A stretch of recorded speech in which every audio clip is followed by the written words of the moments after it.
வேதம் சொல்லுகிறது, தானியேல் ஆகிய நீயோவென்றால் முடிவு காலம் மட்டும் இந்த வார்த்தைகளை புதைபொருளாக வைத்து இந்த புஸ்தகத்தை முத்திரை போடு, அப்பொழுது அநேகர் இங்கும் அங்கும் ஓடி ஆராய்வார்கள், அறிவும் பெருகி போகும் என்றார்.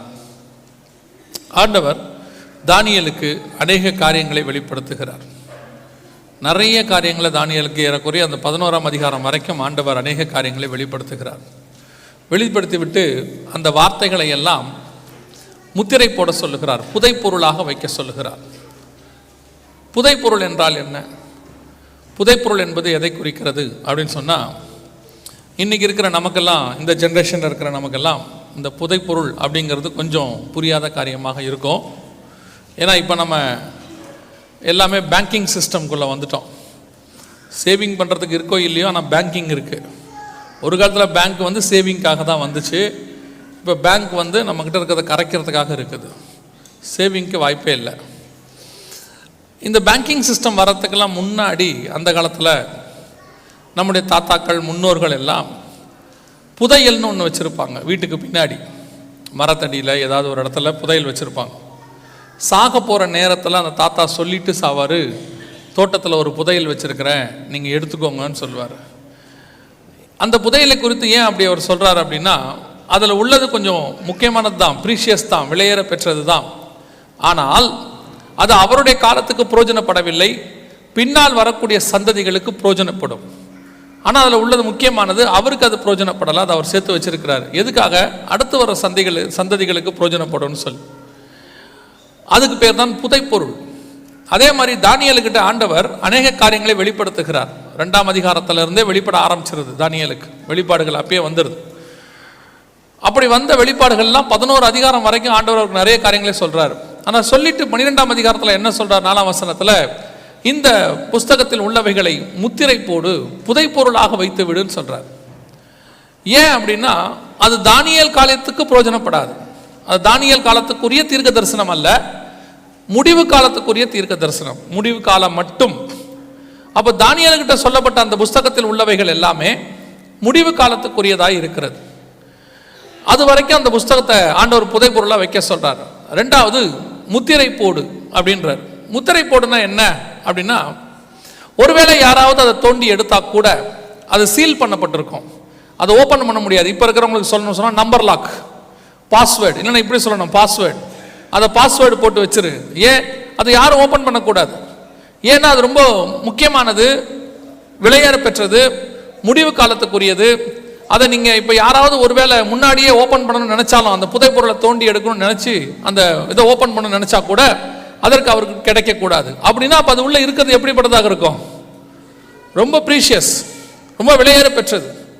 அதனால தான் நல்லா தெரிஞ்சுக்கொள்ளுங்க, எப்பவுமே வேதத்தில் உள்ள தீர்க்க தரிசனங்கள் எல்லாம் ஒவ்வொரு காலகட்டத்துக்குரியவைகள், ஒவ்வொரு காலகட்டத்துக்குரியது. அந்தந்த காலகட்டத்தில் தான் அது வெளியரங்கமாகும். அது வரைக்கும் அது முத்திரை போடப்பட்டு தான் இருக்கும். பொதுவாக நாம் என்ன நினைக்கிறோம், தீர்க்க தரிசினா அவருக்கு எல்லாமே வெளிப்பாடு இருக்கும், அவர்கிட்ட இல்லாத வெளிப்பாடு ஒன்றுமே இருக்காது, எதை கேட்டாலும் பதில் சொல்லுவார்னு நம்ம நினச்சிக்கிறோம். அப்படி கிடையாது. ஒவ்வொரு காலகட்டத்துக்கும் ஒரு தீர்க்க தரிசி, அந்தந்த காலகட்டத்தில் இருக்கிற வெளிப்பாடு தான் அவருக்கு இருக்கும், மற்ற காலகட்டத்துக்குரிய வெளிப்பாடு அவருக்கு இருக்காது. அதுதான் ரொம்ப முக்கியம். அப்போ நம்ம அந்த தீர்க்கதரிசியை தவிர அந்த தீர்க்கதரிசியிட்ட போய் மற்ற காரியங்களை கேட்டோம்னா அந்த அவருக்கு அதை பற்றின எந்த விஷயமும் தெரியாது. அந்தந்த காலத்துக்கு தான் அந்த வெளிப்பாடு இருக்கும். இப்போ யோவான்கிட்ட ஒரு வெளிப்பாடு இருக்குது, ஏசாயா கிட்ட ஒரு வெளிப்பாடு இருக்கு. ஏசாயா காலத்தில் இயேசுவை பற்றின வெளிப்பாடு இருக்குது. ஆனால் அந்த வெளிப்பாடை போய் கேட்டோம்னா யாருக்கும் தெரியாது, யார் இயேசுன்னு தெரியாது. யோவான் ஸ்நானகன் வரும்போது யோவான்கிட்ட கேட்குறாங்க, நீ தானா அது, அந்த ஆள் நீதானா அப்படின்னு கேட்ட, அவன் சொல்றான், நான் அல்ல, எனக்கு பின் ஒருவர் வருகிறார், அவர் என்னிலும் வல்லவராய் இருக்கிறார். அப்ப இயேசுவை பத்தின வெளிப்பாடு ஜனங்களுக்கு இல்ல. இயேசு வந்துட்டார், இயேசு வந்து 33-30 வருஷம் ஆயிப்போச்சு. இப்ப அவர்கிட்டே வந்து கேட்கிறாங்க, நீரே ஆனால் எங்களுக்கு சொல்லும். யோவான் ஸ்நானகனும் கேட்கிறாரு, வருகிற நீர்தானா, இன்னொருவரை காத்திருக்க வேண்டுமா? அப்ப அவரை பத்தின வெளிப்பாடு, அவரை பத்தின சீக்கிரட்டும் அந்த காலத்தில் தான் ரிவீல் ஆகும். அது வரைக்கும் இயேசு யாருன்னு, மேசியா யாருன்னு யாருக்குமே தெரியல. யோவான் ஸ்நானகனையும் போய் கேட்கறாங்க, நீதான் மேசியாவா அப்படின்னு கேட்கறாங்க. ஏன்னா வெளிப்பாடு இல்லை. அந்தந்த காலகட்டத்தில் தான் அந்தந்த வெளிப்பாடு வரும். அதனால தான் எப்பவும் சொல்லுவேன், ஒரு தீர்க்கதரிசிகிட்ட போயிட்டு எல்லாம் தெரியும்னு நினைக்கக்கூடாது. அவருக்கு கர்த்தர் என்ன வெளிப்படுத்துறாரோ அது மட்டும்தான் அவருக்கு தெரியும். இந்த வேதத்தில் உள்ளதை கரைச்சி குடிச்ச தீர்க்கதரிசி உலகத்தில் ஒருத்தர் கூட கிடையாது. யாரை போய் கேட்டிங்கன்னா தெரியாது. சிலர்லாம் இப்போ வெளிப்படுத்தின விசேஷம் எடுக்கும்போது 22 அதிகாரத்தையும் நம்ம கரைச்சி குடிச்ச மாதிரி நினச்சிக்கிறாங்க. நம்மக்கிட்ட வந்துட்டு அந்த அதிகாரத்தில் இப்படி இருக்குதே, இந்த அதிகாரத்தில் இப்படி இருக்குதே, எனக்கும் அப்படி இருக்குது தான், அவ்வளோதான். எனக்கு என்ன வெளிப்பாடு கொடுக்கப்பட்டதோ அதுதான் எனக்கு உண்டு. அதனால தான் நேரடியாகவே நான் சொல்லிடுவேன், எனக்கு அதை பற்றி தெரியாதுன்றவேன்.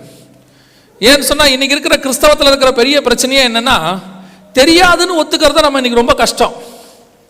நமக்கு ஒரு வரம் இருக்குது அப்படின்னா அந்த வரம் தான் எனக்கு இருக்குன்றத நிறுத்திடணும். நமக்கு இந்த வரம் இல்லைன்னா இல்லைன்னு தைரியமாக சொல்லிடணும். டாக்டர் படிக்கும்போது ஒரு உறுதிமொழி எடுப்பாங்க. அந்த உறுதிமொழியில் என்ன சொல்லுவாங்கன்னா, எனக்கு தெரியாததை எந்த நேரத்திலும் தெரியாது என்று ஒத்துக்கொள்வேன், என் சீனியர் இடத்துல கேட்பதற்கு நான் தயங்க மாட்டேன். அப்படி இருக்குதானே ஒரு உறுதிமொழி ஒன்று இருக்குது டாக்டர்ஸ் படிக்கும்போது. இந்த உறுதிமொழி அவங்களுக்கு பொருந்ததோ இல்லையோ, கடைசி காலத்தில் இருக்கிற எல்லா ஊழியக்காரனுக்கும் பொருந்தணும். ஒரு விஷயத்தை தெரியாதுன்னு ஒத்துக்கிறதுக்கு ஊழியக்காரனுக்கு தெரியணும். ஏன்னா பைபிளில் இருக்கிற 66 புக்கையும் படித்தவங்க யாருமே கிடையாது. அதே மாதிரி ஒரு வரம் இருக்குதா இல்லையாங்கிறத ஒத்துக்க வேண்டியதான். பிசாசு விரட்டுற வரம் கூட்டு வராங்களா, எனக்கு இல்லைன்னு தைரியமாக சொல்லுங்க.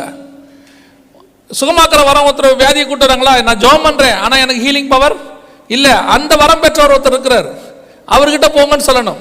அமெரிக்காவில் பில்லி கிரஹாம் ஐயாவை கேட்டாங்களாம், ஐயா ஹீலிங் பண்ணணும், ஒருத்தர் கூட்டு வந்து இவருக்கு ஹீல் ஆகணும், ஜெபம் பண்ணுங்க. அப்போ அவர் சொன்னாராம், நான் ஜெபம் பண்ணுறேன் ஆனால் எனக்கு அந்த வரம் இல்லை. இன்னொரு சகோதரன் இருக்கிறான் ஓவல் ராபர்ட்ஸன், அவர்கிட்ட போங்க, ஓவன் ராபர்ட்ஸ் அவர்கிட்ட போங்க, அவர்கிட்ட என்ன இருக்குது, அந்த ஹீலிங் பவர் இருக்குது, அவர் ஜெபம் பண்ணுவார், ஹீல் ஆகும். இதுதான் ஒத்துக்கொள்ளுதல். இப்போ கடைசி காலத்தில் ஒத்துக்கொள்ளுகிற மனப்பக்குவம் இல்லை.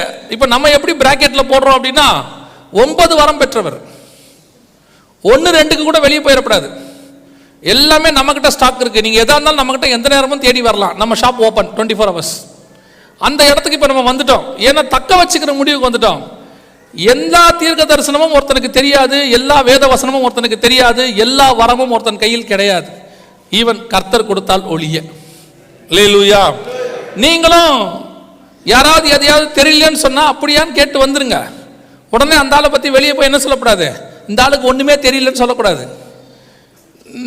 விசுவாசிக்கிட்டு இருக்கிற அடுத்த பிரச்சனை, ஒருத்தர் எனக்கு ஃபோன் பண்ணாங்க, ஆண்டவர் என்னை பற்றி என்ன சொல்கிறாரு, எனக்கு ஜோம் பண்ணி சொல்லுங்கன்னு சொன்னாங்க. நான் சொன்னேன், ஜோம் பண்ணாமையே சொல்கிறேன்.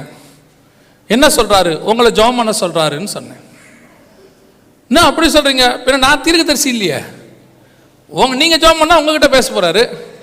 இந்த மாதிரி இன்னொரு தீர்க்கதரிசி சொன்னால் ஒத்துப்பீங்களா? நீங்கள் என்ன பண்ணுவீங்க, வெளியே வந்து அவர் வீட்டு வாசலில் அவர் ஊழியத்தை ஒழிச்சிருவீங்க. இவருக்கு பவரே இல்லை. போன வாரம் ஒருத்தர் வந்தார், அவர் புட்டு வச்சார், இவருக்கு ஒன்றுமே தெரியல, அவன் ஊழியத்தை ஒழிச்சிருவீங்க. ஒரு ஊழியக்காரன் தெரியலன்னா ஒத்துக்கிட்டானா நல்லதுன்னு சந்தோஷப்படுங்க.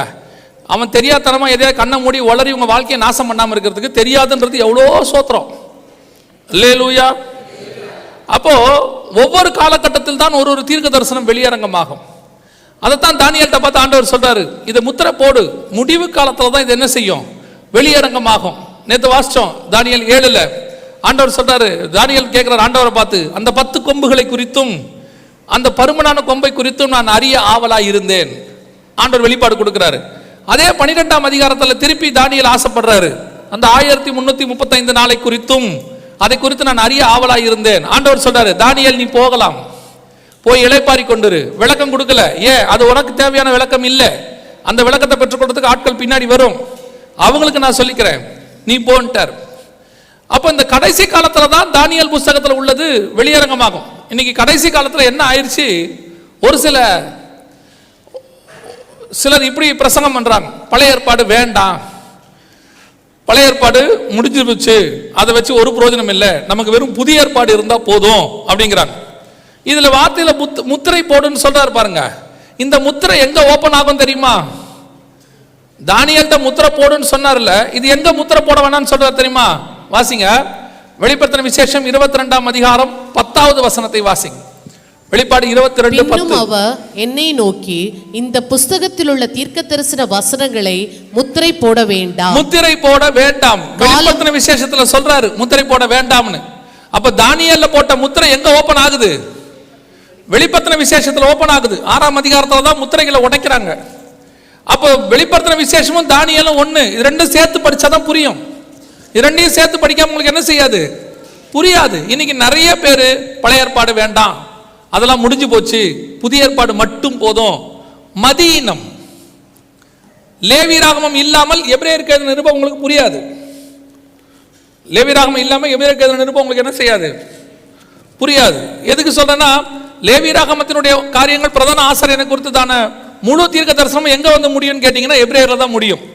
ஏசாயா தீர்க்க தரிசனம் நிறைவேறணும்னா 4 சுவிசேஷம் இருந்தால் தான் நிறைவேறும். ஒவ்வொன்றுத்துக்கும் இன்டர் கனெக்ஷன் இருக்கு. இந்த புக்கு வேணா அந்த புக்கு வேணா யார் சொன்னாலும் நம்பாதிருங்க. 66 புக்கு வேணும், அதுல உள்ள அத்தனை வசனமும் வேணும், வசனத்துல உள்ள சின்ன உறுப்பு கூட வேணும்.